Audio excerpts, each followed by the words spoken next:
Yeah, the PM will be real happy about that. As you know, Ross, when you plough into these minutes from these board meetings, you dig out some nuggets. The Australian late today is reporting that the Reserve Bank board is actually being critical of big spending budgets, both federal and state, that have been released recently. And I guess they refer to, obviously, Chalmers' federal budget and particularly the Queensland state budget in a lead up to an election there with, free public transport, discounts on everything from your power bills to whatever. So the board is saying, well, some of this inflation at least is due to government overspending.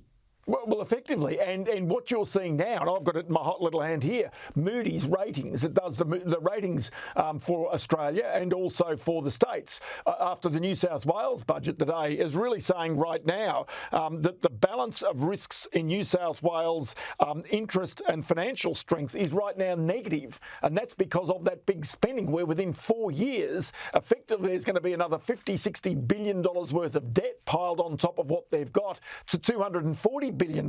And remember that New South Wales is in a far better position than what Victoria is in, where effectively they're having to suspend infrastructure projects simply because A, they don't have the financial capacity to build them, and B, there is also the mounting problem of basically these projects coming in way over budget, trying to get the workers for them.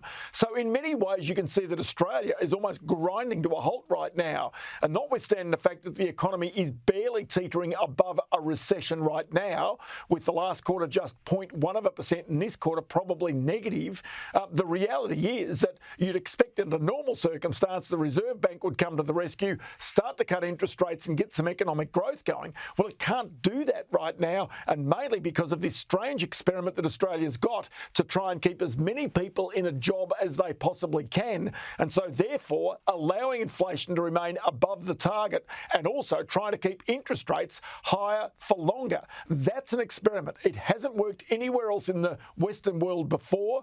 Australia's on this experiment, and so at a time when Canada, Europe, maybe the UK in the near future cut interest rates, here in Australia, we've got the prospect of rates rising and not falling. You've got great historical perspective on these things. We're seeing increasingly day by day, week by week, businesses falling over. I think a couple of largish businesses today fell over. That means people out of work. That means that the economy is not growing. Are you worried about the future of businesses being able to keep their doors open if the interest rates stay where they are? Yeah, I'm worried about the bold experiment just not having worked, and that when you saw, say, our neighbours in New Zealand raise interest rates much more aggressively than Australia, put themselves into a recession, have unemployment higher than what it is here in Australia, but get to the end of the process much more quickly. Here, it's almost death by a thousand cuts in some ways, trying to maintain full employment, which is honourable and it's a good thing. But the fact of the matter is that there is no productivity growth in Australia. If all of the workers out there were highly productive and we had an economy that was actually pumping and booming along right now, you probably have inflation lower than what it is. You wouldn't even be talking about this argument. But the fact of the matter is that Australia's economy is not productive. We don't have a flexible labour force because of, guess what, many of the laws that have been brought in by the Labor government, which makes bargaining sort of on an industry-wide basis, which means that people can't easily get a job in the gig economy or part-time work or casual work without potentially having to become full-timers in the future. So this is where Australia is almost creating rules that actually work against the economy rather than working for the economy to make it flexible to get through these tight times. You got to say, Roscoe, just finally, that would mean probably an election later rather than sooner. We were starting to talk about the end of this year, but the Reserve Bank probably today, Michelle Bullock, probably put a kibosh on that.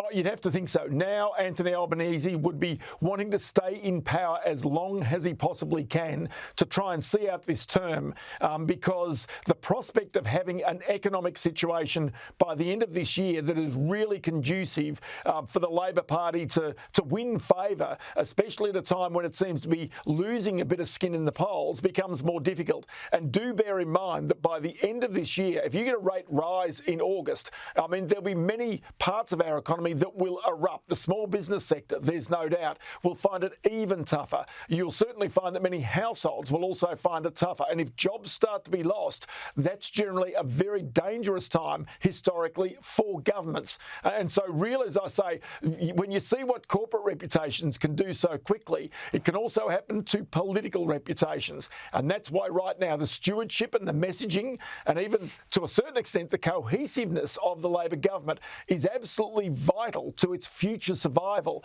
because on the other side of it, you've of course got Peter Dutton talking about energy and energy policy, and talking about trying to bring down prices at a time when really right now many people continue to feel the cost of living crisis. Ross Greenwood, thanks very much. Correct.